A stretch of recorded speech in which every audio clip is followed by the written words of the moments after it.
ایران میں لگی ہوئی جنگ پھیلنا لگی ہے، وہ اس نے بہت سے علاقوں کو، بہت سے ملکوں کو لپیٹ میں لینا شروع کر دیا ہے۔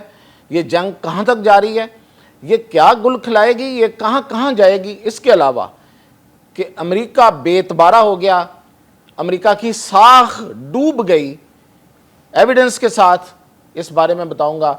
اور پھر یہ کہ کیا واقعی چین اور روس اس جنگ میں کود رہے ہیں۔ تو ان سب خبروں کے ساتھ، اہم خبروں کے ساتھ حاضر ہے میاں طاہر۔ تو سب سے پہلے تو میں آپ کو بتاؤں کہ یہ جو جنگ ہے اس نے اپنا پھیلاؤ شروع کر دیا ہے، اور وہ کیسے کیا ہے کہ ابھی یہ خبر آئی ہے کہ قطر میں امریکی ایمبیسی نے کہا ہے اپنے لوگوں کو کہ وہ شیلٹر میں رہیں، یعنی کہ وہ بنکرز میں رہیں، وہ باہر نہ نکلیں جب تک ان کا دوسری ہدایت نہیں آ جاتی۔ تو آپ کو پتہ ہے کہ قطر کتنا دور ہے ایران سے، تو اس کا مطلب یہ ہے کہ ایران کی طرف سے پورے ایریے میں جہاں جہاں امریکی مفادات ہیں یا امریکی ٹھکانے ہیں، وہ ایمبیسی ہے یا کوئی ایئر بیس ہے یا ان کا کوئی فوجی اڈہ ہے یا ان کا کوئی جہاز ہے، ان سب پہ ایران کی طرف سے حملوں کا اعلان ہو چکا ہے اور ان کو انٹیلیجنس مل چکی ہے۔ اور یہی نہیں ہے صرف، بلکہ ایران نے شام میں قصر ایئر بیس جو کہ امریکہ کے زیر استعمال ہے اور وہ بہت بڑی ایئر بیس ہے، انہوں نے بہت بڑا رن وے وہاں بنا رکھا ہے، اس پر ایرانی میزائلوں کا حملہ ہوا ہے۔ اب وہاں سے یہ کہا جا رہا ہے کہ امریکہ کی طرف سے کہ ہم نے اس کو انٹرسیپٹ کر لیا ہے، یعنی کہ ان میزائلوں کو روک لیا ہے، لیکن آزاد ذرائع یہ کہہ رہے ہیں کہ نہیں، وہاں پہ میزائل لگے ہیں۔ تو یہ ایک بڑی ڈیولپمنٹ ہے۔ اور ابھی آپ دیکھ رہے ہوں گے کہ اسرائیل کے حملے بہت تیز ہو گئے ہیں ایران پہ، اور انہوں نے بہت اہم ٹھکانوں کو نشانہ بنایا ہے، اور خاص طور پہ پاسداران انقلاب اور انٹرنل سیکیورٹی کا جو ادارہ تھا، جو ان کی وزارت داخلہ، جہاں پہ بہت سے ان کے اہلکار موجود تھے، کچھ لوگ کہتے ہیں ہزاروں کی تعداد میں، اس عمارت کو انہوں نے نشانہ بنایا ہے۔ خدا نخواستہ وہاں پہ ہلاکتوں کا خدشہ ہے، شہادتوں کا خدشہ ہے۔ تو یہ جو اسرائیل ہے، اس نے یہ یکدم جو حملوں میں تیزی لایا ہے، اور اس نے جو فردو جو ان کا ایٹمی پلانٹ ہے اس پہ ایک بار پھر حملے کیے ہیں، اس کی وجہ یہ بتائی جا رہی ہے کہ اس کو خدشہ ہے کہ اب چین اور روس اس میں کود پڑیں گے۔ اور پھر یہ کہ فردو جو ہے وہاں سے بہت سا مٹیریل نکالا جا چکا ہے اور بہت سا مٹیریل نکالا جا رہا تھا، اس لیے انہوں نے اس کے داخلی دروازوں پہ جو بھی ان کے خیال میں یہاں سے وہ سامان لاتے اور لے جاتے ہیں، اس پہ انہوں نے حملہ کیا ہے۔ لیکن ان کو کتنی کامیابی ملی ہے یہ تو ابھی کچھ نہیں کہا جا سکتا، کیونکہ امریکہ کی طرف سے جو حملہ ہوا تھا اس میں تو بڑی کامیابی کے کوئی شواہد ابھی تک نہیں ملے، نہ امریکہ اس کو پیش کر سکا، نہ وہاں سے انہوں نے کوئی انٹیلیجنس کلیکٹ کر کے ابھی تک بتا سکے ہیں۔ کلیم انہوں نے ضرور کیا ہے، لیکن اس کے شواہد ابھی تک پیش نہیں ہوئے کہ فردو اور اصفہان اور نیتنز، یہ 3 جگہوں پہ انہوں نے حملے کیے تھے، کہ کیا وہاں پہ کوئی انہوں نے واقعتاً پوری کارروائی کر لی ہے، ان پلانٹس کو، ان ریئیکٹرز کو ختم کر دیا ہے، تباہ کر دیا ہے، یا وہ صرف بم مار کے چلے گئے ہیں۔ تو یہ اب تک جو صورتحال ہے وہ اس میں ایران جو ہے، وہ اس میں کوئی شک نہیں ہے کہ ایران کے پاس ایئر فورس نہیں ہے، اور اس کی وجہ سے جو اسرائیلی جہاز ہیں وہ دندناتے پھر رہے ہیں ایران کی فضاؤں میں اور اپنی کارروائیاں کر رہے ہیں، لیکن ایران کا جو میزائل اٹیک ہے وہ کسی صورت رکنے نہیں پا رہا، اور اس نے جو ابھی جو اٹیک کیے ہیں اسرائیل پہ، اس نے اچھے خاصی وہاں پہ تباہی لائی ہے۔ اچھا، اب یہ بات اس طرف لاتے ہیں کہ روس اور چین کب کودیں گے۔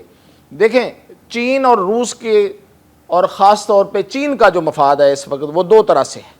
ایک تو اگر آبنائے ہرمز بند ہوتی ہے تو چین کو بھی سب سے زیادہ جو تیل ہے وہ اسی رستے سے ملتا ہے، تو ظاہر ہے چین افیکٹ ہوگا۔ چین ایک مینوفیکچرنگ جائنٹ ہے، یعنی کہ وہ پیداواری جن ہے، وہاں پہ دنیا کا بہت سا سامان وہاں پیدا ہوتا ہے، اور آپ کو پتہ ہے کہ تیل ایک انرجی کا بڑا سورس ہے، تو وہ اگر نہیں ملتا تو چین کی پروڈکٹیوٹی جو ہے وہ متاثر ہوگی۔ اور پھر یہ کہ چین کا جو ریلوے سسٹم ہے جو ایران کے اندر بچھا ہوا ہے، جس کے ذریعے اس نے یورپ کے ساتھ اپنا ریل ٹریک اور ریل لنک بنایا تھا، ظاہر ہے کہ وہ بھی خطرے میں ہے۔ اور پھر یہ کہ اگر رجیم چینج ہوتی ہے وہاں پہ تو نئے آنے والے لوگ جو ہیں وہ کون ہوں گے، کس طرح کی حکومت ہوگی یا نہیں ہوگی۔ ایران کے اندر بھی میں آپ کو ایک بات بتاؤں، اس وقت جو لوگ باہر بیٹھے ہوئے مختلف انداز میں سوچ رہے ہیں، ان کو یہ بھی پتہ ہونا چاہیے کہ ایران کے اندر اس وقت ایک سوچ ہے، وہ یہ ہے کہ اگر یہ جو اس وقت لوگ بیٹھے ہوئے تھے جن کی حکومت تھی وہ اچھے نہیں تھے تو پھر جو نئے لوگ ہوں گے وہ کیسے ہوں گے۔ یہ ایک بہت بڑی سوچ وہاں پیدا ہو گئی ہے، کیونکہ ان کے خیال میں لیبیا، عراق کی مثالیں ان کے سامنے ہیں کہ وہاں پہ جب بھی انہوں نے حکومتیں تبدیل کرنے کی کوشش کی امریکہ نے، اس کے نتیجے میں ایک کیوس آیا، ایک وہاں پہ ایک سوائے اس کے کہ لوگوں میں پریشانی اور ان ملکوں میں تباہی آئے، اس کے علاوہ کچھ نہیں ہوا، کوئی حکومت سٹیبل نہیں آئی، کوئی استحکام نہیں آ سکا۔ وہاں آج بھی وہ لوگ جو ہیں وہ پریشان حالی ہیں اور بلکہ زیادہ پریشان حالی کا شکار ہیں۔ تو اس لیے ایرانی یہ سوچ رہے ہیں کہ یہ حکومت جس طرح کی بھی تھی، حکومت تو ہے، اور اگر یہ چلی گئی تو پھر پتہ نہیں کیا ہوگا۔ تو اس کیا ہوگا کے حوالے سے پوری جو ایرانی قوم ہے وہ اس میں اکثریت جو ہے وہ اس سوچ پہ متفق ہے کہ اسی رجیم کو رہنا چاہیے، اور رجیم چینج کا جو فارمولہ اس پہ ہم کسی صورت عمل درآمد نہیں ہونے دیں گے، اور چین بھی یہی چاہے گا اور روس بھی یہی چاہے گا۔ اب یہ جو اسرائیل کی تیزی ہے حملوں میں وہ اسی وجہ سے ہے کہ اس کو یہ نظر آ رہا ہے کہ شاید یہ دونوں طاقتیں فوری طور پہ اس معاملے میں کودنا پڑیں، اور وہ اقوام متحدہ کی حد تک تو پاکستان، روس اور چین ایک پیج پہ ہیں کہ اس پہ بند ہونے چاہیے یہ جنگ۔ اب باتیں ہیں کہ امریکہ کے ساتھ کیا ہو رہا ہے۔ امریکہ کی ساکھ ختم ہو چکی ہے، بے اعتبارہ ہو گیا ہے۔ اس نے کہا ایران کو کہ آپ ہم سے مذاکرات کریں، ایران نے کہا ہم مذاکرات کریں گے، اسرائیل حملہ کر دے گا۔ انہوں نے کہا بالکل سوال ہی پیدا نہیں ہوتا، جب آپ ہم سے مذاکرات کر رہے ہوں گے تو اسرائیل حملہ نہیں کرے گا۔ اسرائیل نے حملہ کر دیا۔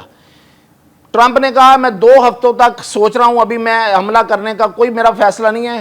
اس نے 2 ہفتوں کا نہیں سوچا اور حملہ کر دیا۔ یہ ہے بے اعتباری۔ پاکستان نے آفر کی کہ آپ کو نوبل پرائز ملنا چاہیے امن کا، اور اس نے حملہ کر دیا۔ یہ ہے بے اعتباری، اور اس کی ثبوت کیا ہے؟ اب یہ تو میں صرف بیانات کی، اور اس حوالے سے لوگ کہیں گے کہ نہیں امریکہ جو ہے وہ ایسے ہی کرتا رہا ہے اور پھر بھی اس کی طاقت قائم اور دائم ہے۔ بالکل ایسا نہیں ہے۔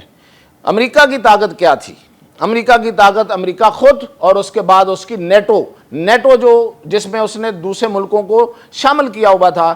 کچھ ملک اس میں میٹر کرتے تھے لیکن سب سے زیادہ اس کی طاقت جو تھی وہ امریکہ کی تھی۔ اسی نیٹو فورسز کے ذریعے وہ پوری دنیا میں اپنا اس نے ایک ٹیرر بنایا ہوا تھا، اور ایک خوف تھا، اور جا کے وہ حملے کرتا تھا۔ نیٹو بکھر چکی، یہ میں آپ کو خبر دے رہا ہوں کہ نیٹو بکھر چکی ہے۔ نیٹو سے خود امریکی نکل آئے ہیں، اور اس کی جو فوجیں زیشوف یعنی کہ پولینڈ کے اندر جو فوجیں تھیں نیٹو کے تحت اس نے نکال لی ہیں، اور اب صرف اور صرف زیلنسکی کو، یوکرین کے زیلنسکی کو لڑنا پڑے گا خود آخری دم تک، اور اس سے ہاتھ کھینچ لیا ہے۔ اور دوسری طرف یہ ہوا ہے کہ جنوبی کوریا نے یہ فیصلہ کیا ہے کہ نیٹو کے آئندہ جو اجلاس آنے والا ہے اس میں وہ شریک نہیں ہوگا۔ وہ کہتا ہے کہ یہ جو صورتحال بنی ہوئی ہے ایران اسرائیل کی، ان حالات کے ہوتے ہوئے ہم نیٹو کا حصہ نہیں بننا چاہتے۔ اور پھر یہی نہیں ہے بلکہ یہ کہ نیٹو سے خود امریکہ خود نکلا ہے، یورپین بھی جو ہیں وہ اس میں جو بدزن ہے۔ تو اس وجہ سے نیٹو اس کی طاقت ختم۔ امریکہ کی خود اپنی طاقت کیا تھی؟ امریکہ کی طاقت تھی دوسرے ملکوں کی بنا پہ، دوسرے ملکوں کے اوپر چدراہٹ پہ، وہ بھی ختم ہو رہی ہے۔ وہ کیسے؟ وہ میں بتاتا ہوں۔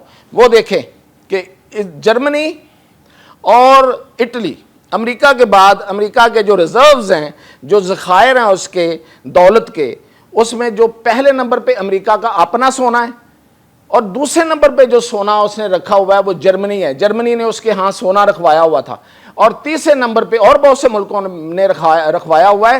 لیکن امریکہ کے بعد جو سب سے بڑے سونے کے ذخائر تھے امریکہ کے پاس وہ جرمنی کے تھے، اور تیسرے نمبر پہ اٹلی کے تھے۔ یہ دونوں ملکوں نے فیصلہ کیا ہے کہ ہم اپنے سونا وہاں سے واپس لے آئیں گے، کیونکہ ان کو اب یہ خوف ہونا شروع ہو گیا ہے کہ امریکہ کی تو اپنی ساکھ ختم ہو گئی ہے، پتہ نہیں امریکہ نے بھی خود برقرار رہنا یا نہیں رہنا، کہیں ہمارا سونا ہی نہ ڈوب جائے۔ تو یہ ہے امریکہ کی ساکھ جو ڈوب رہی ہے دن بدن، اور اس میں جو سب سے بڑا کردار ہے وہ اس کا ٹرمپ کا اپنا کردار ہے۔ اور پھر یہ کہ امریکہ کا یہ کہنا کہ جنگ تو ہم نے کر لی، حملہ تو ہم نے کر لیا، لیکن آبنائے ہرمز جہاں سے پوری دنیا کا 20% یعنی کہ چوتھا حصہ تیل جو ہے وہ گزرتا ہے، اس کو کھلوانے کے لیے کردار ادا کرے چین، تو اس کا مطلب یہ ہوا کہ آپ کی طاقت تو اتنی تھی، آپ تو صرف آگے بم گرا سکتے تھے، اس سے آگے تو آپ کچھ نہیں کر سکتے تھے۔ تو یہ ہے امریکہ کی طاقت اب تک کی۔ اور پھر اگلی خبر میں آپ کو دوں کہ پاکستان نے اس صورتحال میں اپنی سرحدوں پہ سیکیورٹی دوبارہ سے الرٹ کر دیا ہے۔ ابھی جو اجلاس ہوا ہے نیشنل سیکیورٹی کونسل کا، اس میں فیصلہ کیا گیا ہے کہ پاکستان ایئر فورس خاص طور پہ اپنی سرحدوں پہ الرٹ رہے گی۔ کیوں؟ کہ اس لیے کہ ایران کی اپنی کوئی ایئر فورس نہیں ہے اور اسرائیل کی ایئر فورس دندنا رہی ہے، اور وہ کسی وقت بھی اسرائیل اور انڈیا مل کے کوئی بھی مس ایڈونچر دوبارہ سے کر سکتے ہیں۔ اس لیے پاکستان ہائی الرٹ پہ آ گیا ہے، اور یہ جو جنگ ہے یہ ویسی میں نے بتایا آپ کو کہ پھیل رہی ہے، اس وجہ سے بھی پاکستان جو ہے وہ بہت الرٹ ہے، اور پاکستان کی سفارتکاری میں بھی تیزی آئے گی ان دنوں، آپ دیکھیے گا۔ اور ممکنہ طور پہ پاکستان کی طرف سے ایران کا دورہ بھی انہی دنوں میں ہو سکتا ہے، اور یہ بہت اہم ہوگا اگر پاکستان دورہ کرتا ہے تو یہ فیصلہ کن بھی ہو سکتا ہے۔ تو یہ تھی اب تک کی اپڈیٹ، مزید اپڈیٹ کے ساتھ حاضر ہوں۔